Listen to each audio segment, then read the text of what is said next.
5 दिवसीय दीपोत्सव के तहत मंगलवार को रामा श्यामा का दौर शुरू हो गया। लोग एक दूसरे से मिलकर उन्हें दीपावली की शुभकामनाएं दे रहे हैं। बीजेपी हो या कांग्रेस, दोनों अपने अपने लिहाज से राम श्याम के राजनीतिक मायने भी निकाल रहे हैं। ये रिपोर्ट देखिए।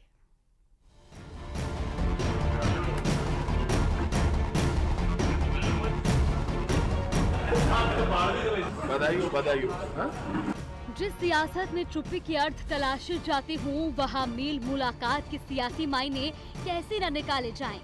भले ही वो मेल मुलाकात रामा श्यामा के नाम पर क्यों न हो। दरअसल लक्ष्मी पूजन के दूसरे दिन मंगलवार से रामा श्यामा का दौर शुरू हो गया है। लोग एक दूसरे से मिलकर उन्हें दीपावली की शुभकामनाएं दे रहे हैं। आमजन और पार्टी कार्यकर्ता वरिष्ठ राजनेताओं से मुलाकात कर उन्हें बधाई दे रहे हैं। बीजेपी और कांग्रेस के वरिष्ठ नेताओं के घरों पर सुबह से ही बधाई देने वालों का तांता लगा हुआ है। मेरी कर्म भूमि अभी हरियाणा है, जन्मभूमि मेरी राजस्थान है, तो मैं दोनों ही हमारे जो लोग हैं, कार्यकर्ता भी और आम जनता भी, जिससे हमारे पार्टी के और विचार के लोग सीधे जुड़े हैं, तो उनको मैं शुभकामनाएं देता हूं। राज्यसभा सांसद घनश्याम तिवारी मानते हैं कि राजनीति में रामा श्यामा सीधे संपर्क का एक अच्छा साधन है। त्योहार जो है वो हमारी लोकोक्तियों को और लोकाचार को प्रमाणित करते हैं।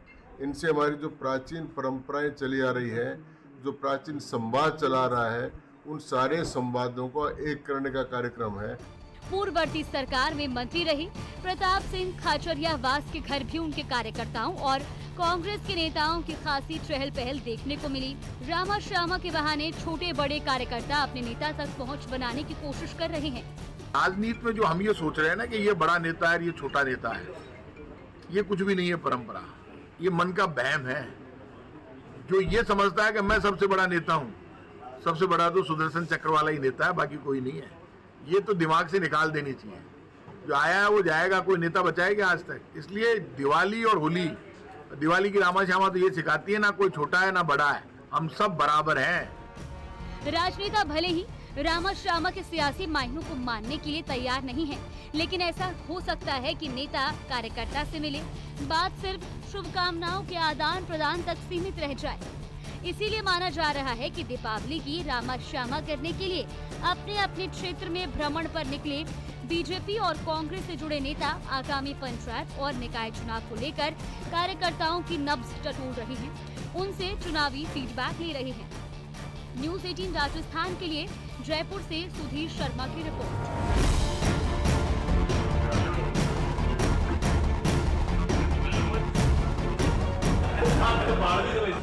बधाई। तो वहीं भीलवाड़ा शहर में दीपावली पर्व पर शहर धार्मिक उल्लास से सराबोर है। भीलवाड़ा में बालाजी मार्केट स्थित सुप्रसिद्ध बालाजी मंदिर में भव्य रूप से अन्नकूट महोत्सव का आयोजन किया जा रहा है, जिसकी तैयारियां भी जोरों पर हैं। ये महोत्सव सेवा, भक्ति और आस्था के केंद्र के रूप में मनाया जा रहा है और फिलहाल ये तस्वीरें आपको दिखा रहे हैं। दीपावली का महोत्सव है और इस महोत्सव में अन्नकूट का उत्सव खास होता है। आप देखिए किस प्रकार से अन्नकूट की तैयारियां की जा रही है और लगातार जो ये महिलाएं हैं गीत गा रही है, भगवान के गीत गा रही है। कहीं ना कहीं भगवान को याद करते हुए, भगवान को मनाते हुए इन सब्जियों को काटा जा रहा है। एक तरीके से प्रसाद के रूप में कल वितरण की जाएगी।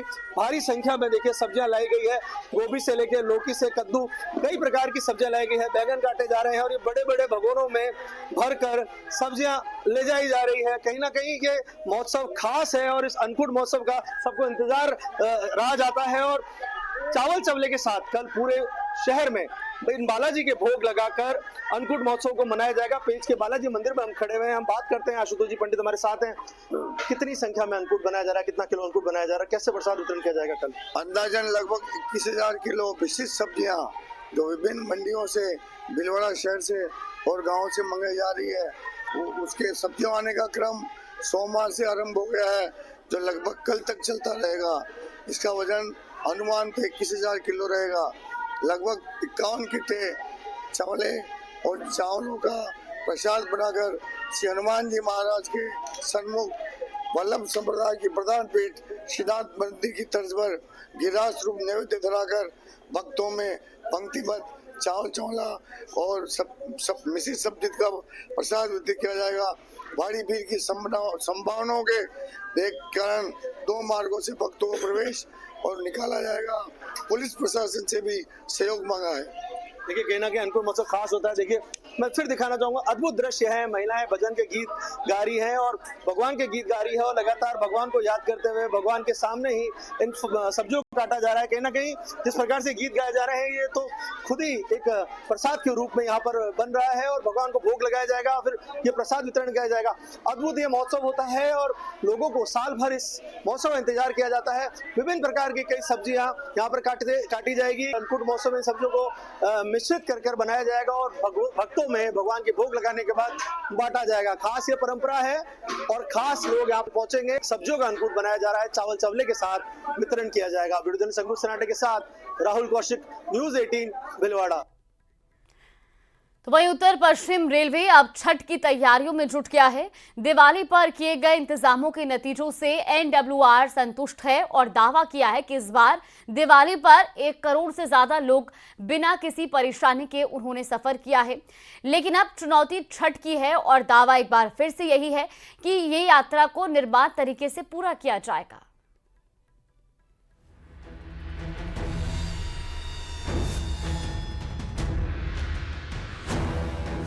दीपावली के बाद अब छठ महापर्व को लेकर रेलवे तैयारियों में जुट गया है और इस बार छठ के बाद बिहार में इलेक्शन भी होना है। जाहिर है भीड़ को नियंत्रित करने के लिए हर कोने पर नजर रखी जाएगी। गौरतलब है कि पिछले साल छठ के दौरान यात्रियों की भीड़ की वजह से दिल्ली रेलवे स्टेशन पर भगदड़ मचने से कई मौतें हुई थी।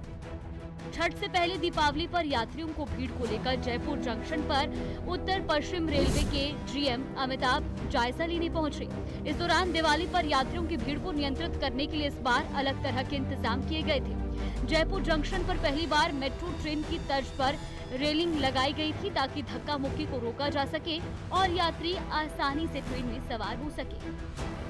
त्योहार के समय में काफी यात्रियों के ट्रैवल करने का प्लान था, तो जो हम लोगों ने डेटा अभी कलेक्ट किया है, क्योंकि अनरिजर्व का डेटा आप 80-90% एक्यूरेसी से कलेक्ट कर पाते हो, क्योंकि लोग किस ट्रेन में ट्रैवल कर रहे हैं इतना ज़्यादा पता नहीं चल पाता। दीपावली पर उत्तर पश्चिम रेलवे जोन से नियमित होने वाली रेलों के अलावा 96 स्पेशल रेलों का संचालन किया गया। अब दीपावली के बाद इन स्पेशल रेलों के संचालन में कमी की जाएगी और कुछ रेलों को अस्थायी तौर पर छठ के त्योहार तक चलाया जाएगा। तो 1 अक्टूबर से लेके अब तक अगर हम लोग देखें तो टोटल मिला के करीब 91 लाख अनरिजर्व पैसेंजर्स ने और 21 लाख रिजर्व पैसेंजर्स ने जो हमारी ओरिजिनेटिंग रेगुलर गाड़ियाँ हैं उनमें ट्रैवल किया है। इसके अलावा 96 स्पेशल ट्रेन चलाई गई इसी पीरियड में 1 अक्टूबर से लेके अब तक, और इसमें करीबन 1.25 लाख रिजर्व पैसेंजर्स ने और 50 लाख अनरिजर्व पैसेंजर्स ने ट्रैवल किया है। 1 करोड़ 63 लाख यात्रियों ने ट्रेन में किया सफर। 1 अक्टूबर से 21 अक्टूबर के बीच जनरल में 91 लाख लोगों ने किया सफर।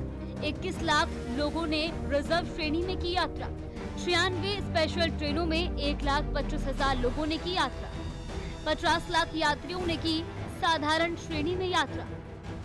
हालांकि रेलवे ने साफ नहीं किया कि बिहार इलेक्शन को लेकर कोई इंतजाम किए गए हैं या नहीं, लेकिन छठ को लेकर तैयारियां पूरी है। बहरहाल दिवाली के बाद बिहार इलेक्शन और छठ को लेकर भी कमोबेश यही भीड़ देखने को मिलेगी। ऐसे में उत्तर पश्चिम रेलवे लगातार एहतियात बरत रहा है। न्यूज़ 18 राजस्थान के लिए जयपुर से आसिफ खान की रिपोर्ट।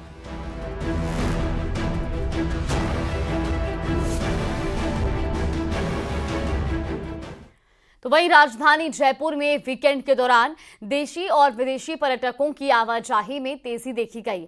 शहर के प्रमुख हेरिटेज स्थल जैसे कि आमेर महल, जल महल, सिटी पैलेस, जंतर मंतर, हवा महल और अल्बर्ट हॉल पर सैलानियों का तांता लगा रहा।